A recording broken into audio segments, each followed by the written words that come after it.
Woo, look at those white legs. I was wearing shorts until somebody decided it was time to do weed at 5:30 in the afternoon. We've had a beautiful day, first beautiful day in quite a while. I think the wheat's ready.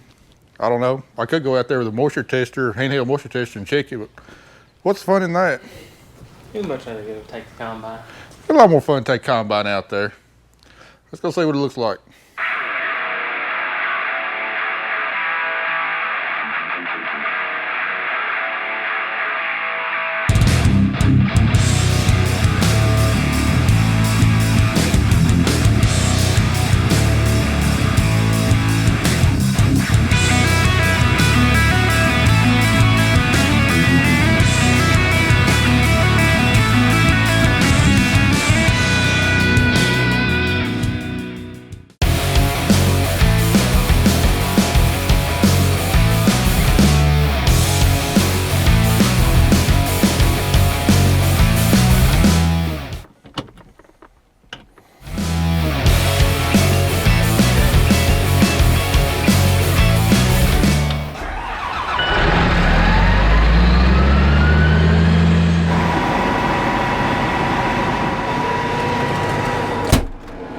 Ooh, get some air going in here, it's a little steamy.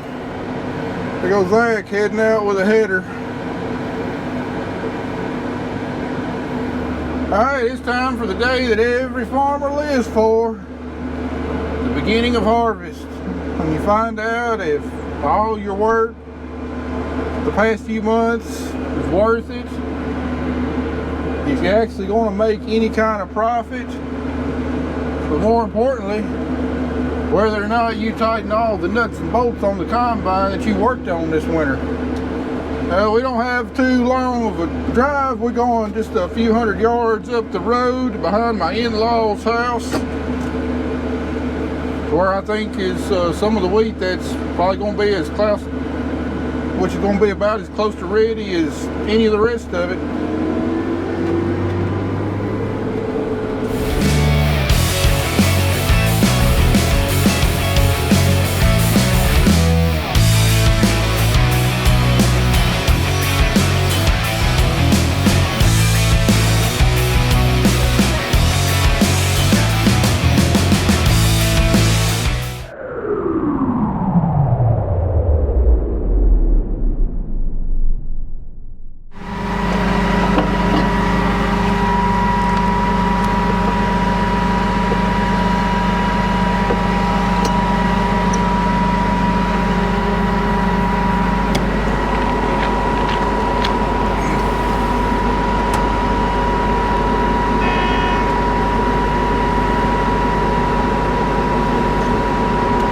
Alright, get our screen set up.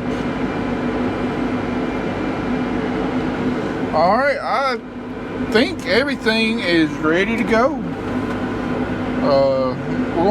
My goal today is to get the combine set and get my calibrations done. If I do that and everything's still in one piece, I'll feel pretty good.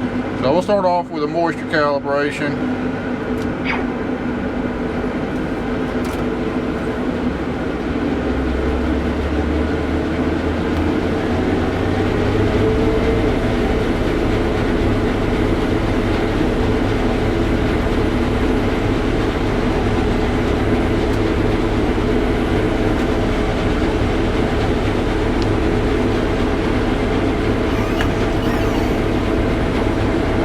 Here we go.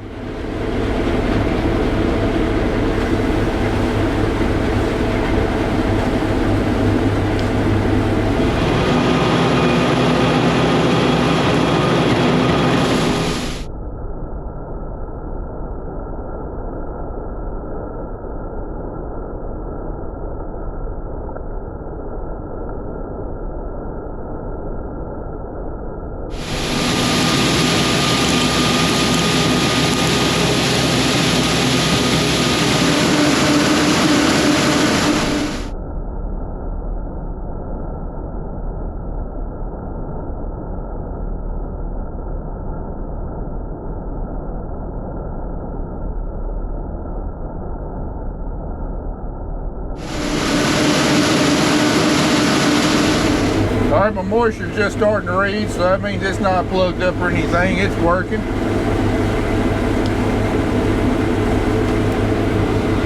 We do have grain going in the tank. I mean, it looks nice and clean. And for all y'all that's wondering, no, I don't know what it's yielding yet. So all I gotta do is post one picture on Facebook, just even having my combine in the field. Everybody wants to ask, what's it yielding?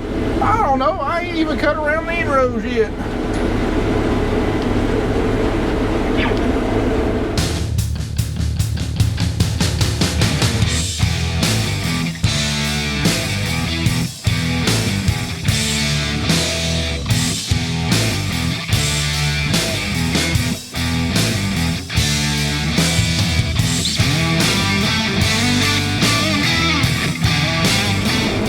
I think we've harvested enough to get us a good average moisture sample, see if we can keep on running or not. Alright, reach in here and grab some. Oh, that's a whole lot easier than threshing all that by hand. Soft wheat's on number 3, that's what it's set on. Hard to read because the display's messed up a little bit. 17.4. I wasn't expecting that. That's a little high. Yeah, they're not as hard crunchy as what I thought they'd be.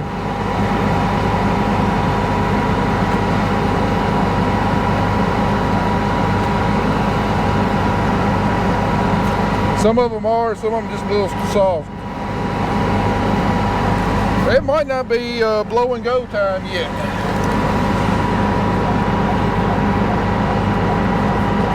Let me try one more sample.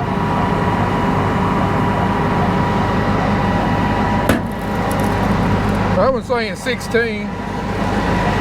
So it's definitely still a little high moisture. It ain't terrible though. I still think we can go ahead and get everything calibrated today. Alright, looking at the sample of the grain tank, as long as I'm not spitting any seed out the back, that's a perfectly clean sample. We won't have to do no adjusting. But we need to make sure we're not spitting any of this $10 wheat out the back either. I want to walk out here and see if I see many seeds on the ground.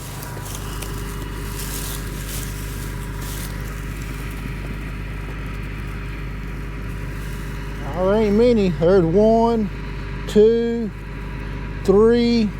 That's an itty bitty one. It probably ain't gonna stay in there anyway.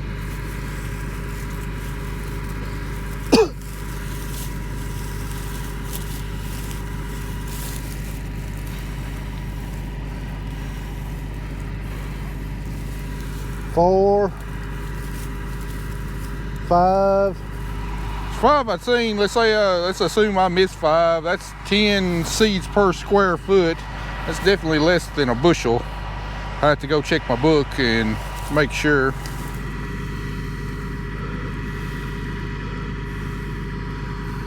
One, 2,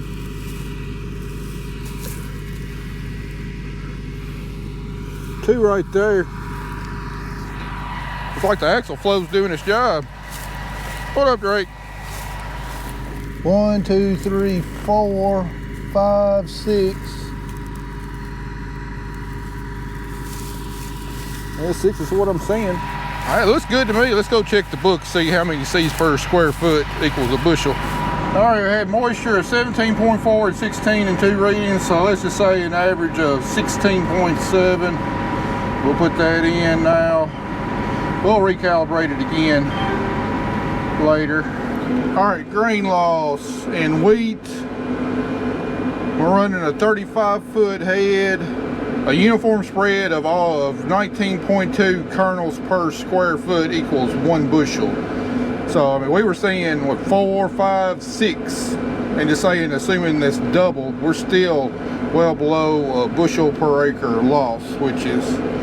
No harvest machine is going to be 100% efficient, but you get that low of a wheat loss, that means your machine is set pretty dang good. And got it on the first try too. Alright, let's dump what we got and then we'll do some yield monitor calibrations. Alright, now I'll do our yield monitor calibration here. I'll do a low flow, start off with that. Alright, to calibrate my yield monitor properly, I gotta go at different speeds. I gotta do a low flow, medium flow, and high flow to simulate different yield potentials so the mass flow sensor is calibrated against different flows. So right now we're doing the low flow test. I'm gonna keep it around 2 miles an hour or so. Try and keep this a black bar in between this one and this one, and that will simulate a low yield environment whenever we get to them from the field. But anyway, I need to harvest between 3 and 10,000 pounds of wheat to get an accurate calibration. Well, yield monitor's saying some good numbers. I don't know if it's true or not because we're not calibrated, but they're good enough to make me smile right now. Alright, that ought to be enough there. Says we did 6,400 pounds. Alright, you got your scales zeroed out, Carter? Yeah, I already know how to do it. So you gotta... Alrighty then. Well, some clean looking wheat there. Alright, how many pounds we got? 7,480. Wow. 7,480. My monitor was saying 6554. Means it could be yielding better than what we thought. Alright, calibration load number 2. We're going to do a medium speed test this time. Now, this will probably be all we'll be able to do. I don't think we'll be able to do a high speed test. This combine just doesn't have the power to push a 35-foot head at fast enough speeds to simulate really high yield conditions. Yes.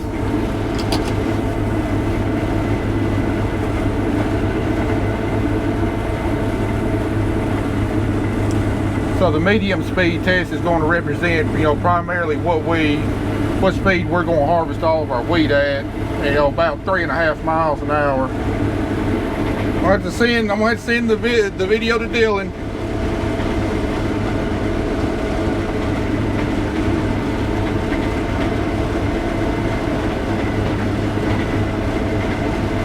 I know he was wanting to try out some wheat this week. I don't know if he's going to get around to doing it or not. Yes, sir. Hey, I need one of those big 30 amp fuses for my moisture tester. Can you run back? Standard fuse? Yeah, standard fuse, not one of the mini ones. Okay. All right. Bye. All right, bye. Yeah, apparently my moisture tester is not quite working. It was clogged up and blew a fuse when the auger in there tried to turn, so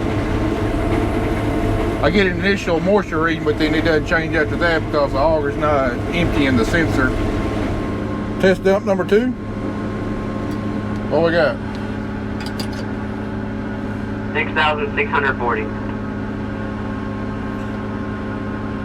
6640, which is less than what the monitor said. All right, Carter, you zeroed out. Yes. All right, we just calibrated everything and cut one test load. I'm gonna see how close my monitor is, because I don't know. I'm seeing some parts of the field, I'm seeing a lot lower than what I'd expect, and then other parts of the field, I'm seeing way higher than what I would expect. So I don't know if I got this thing calibrated right or not. We'll see how many bushels is on this load. My monitor's showing 185 wet bushels on this load. We'll see what the scales say.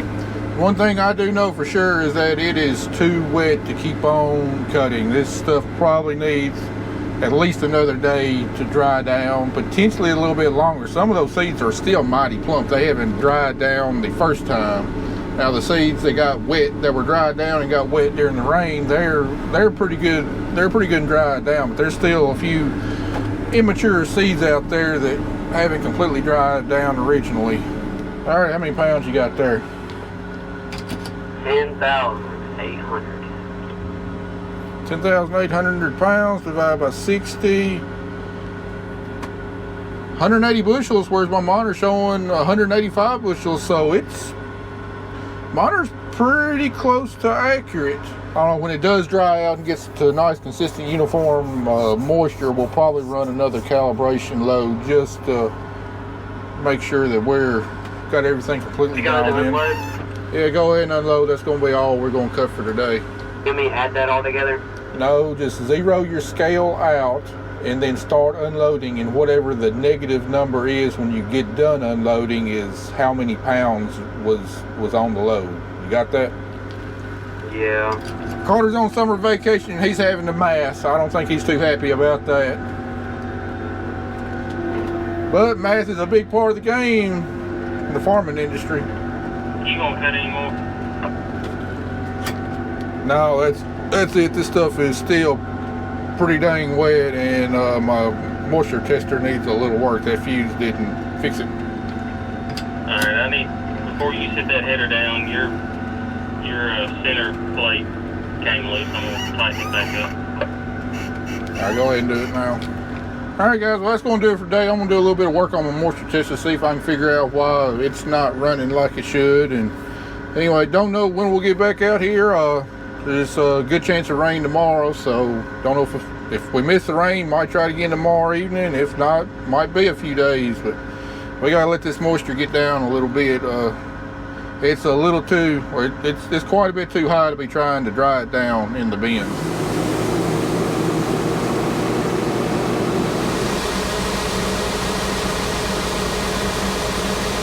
Well, we've cut a grand total of 5.8 acres of wheat, and we already have 3 things broke. I swear. Did a little diagnostic work on my combine there, and the moisture tester has got an electric motor on there that drives an auger that empties a moisture tester regularly. Well, anyway, getting power to the motor, but the motor's not spinning, so we got a bad motor. No big deal, as long as I can get one. Then on this truck yesterday, Zach heard a terrible squalling sound coming from up here at the engine. He said he thinks it's coming from the fan clutch, and it's got one of those, you know, it's got a fan that kicks in whenever the AC needs it to, or the, you know, or the operating temperature gets up too high. Tried testing last night and then found out that his AC would not come on. Compression and everything would come on, but the blower motor here under the seat in the cab would not come on.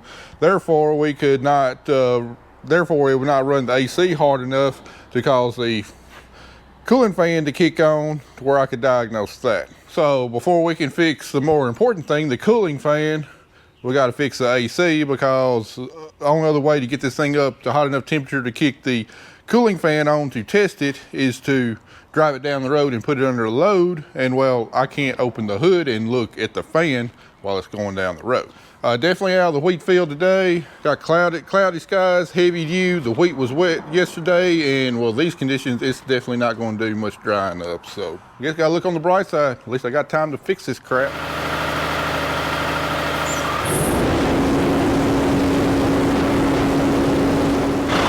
Oh no, I didn't hear anything abnormal from the clutch fan. Did hear some squalling from the AC compressor clutch. I don't know, I'm gonna put my gauges on there. The AC might just be low of Freon. That might be the only problem.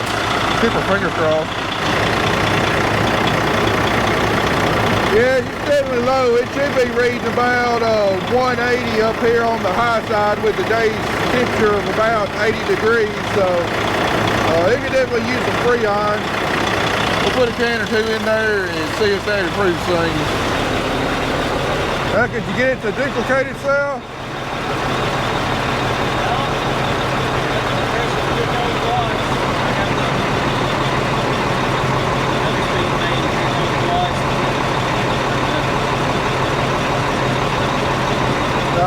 How much boost were you able to run? Get much at all? Didn't hear any kind of whistling or nothing? Maybe that's all it was the AC. I'm guessing that fan is You can tell when it kicks on and kicks off. well, I'm guessing the fan stays on though the whole time.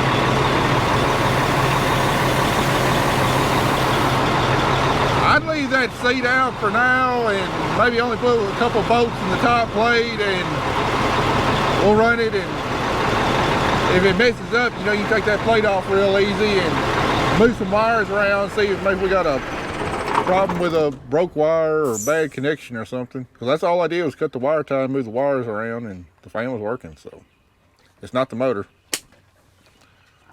It'll rear its ugly head. Oh, as soon as we get back, as soon as we get in a good spot and we are rolling. When it hits about 97 degrees on the first day we get back to harvesting, yep, that's when it'll do it. I hate these mystery gremlins.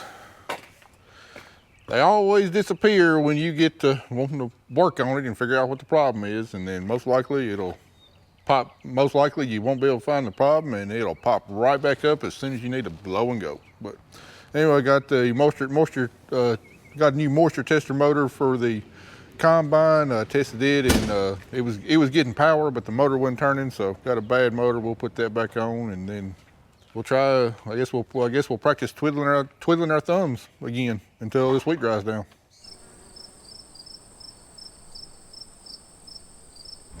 All right, y'all ready to go cut some wheat for real this time?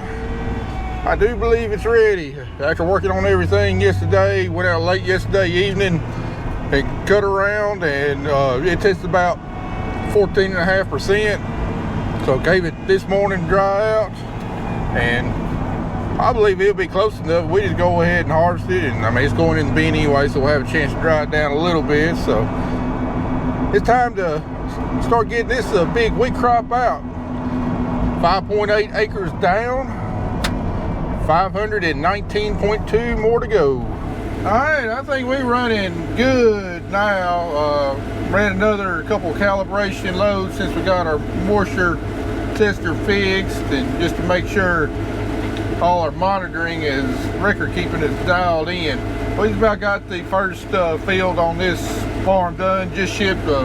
Zach just hauled off the first 1,000 bushels from today, and yields are about what I expected. They're doing good, but what's really surprising me is how much they're fluctuating. We got some areas of the field that's really just not doing very good at all. You know, between 60 and 70 bushels. Looks a little thin. I really don't understand why, because I mean we follow the same nitrogen program we've been, and it should be more uniform than what it is. But then on the other hand, there's some really good places out here, you know, pushing 120, 130. I don't know, it looks like our field average so far is running around 85, which is right in line with what I thought it'd be. I was expecting to average overall on wheat somewhere between 80 and 90 bushels. Thought, you know, 90 bushels might kind of be the upper end because of the weather that we had in May. You know, right there in the middle of the grain field, we had some really warm temperatures. You know, a lot of days up there around 90 degrees or so, and those kind of temperatures don't lead to optimal wheat yields. It really speeds up the maturity of the wheat and just doesn't give it as much time to set weight in the kernels. We got old Carter there on the grain buggy.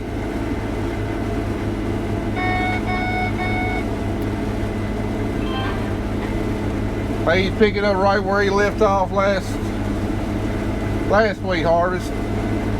But overall, even though we got about 50 more acres of wheat this year than we did last year, I expect wheat harvest to go a little bit quicker, because I don't remember from last year now, but man, we had a lot of down wheat. A lot of it was because of the high yields, and those big heavy heads just didn't withstand standing up from storms. Well, this year we didn't really have the severe weather and the storms during the wrong time to lay a lot of wheat down. Plus the heads aren't quite as heavy, but overall, for the most part, all of our wheat's standing up, so that means higher ground speeds, more bushels per hour, and hopefully fewer days out here in the wheat field getting this wheat off.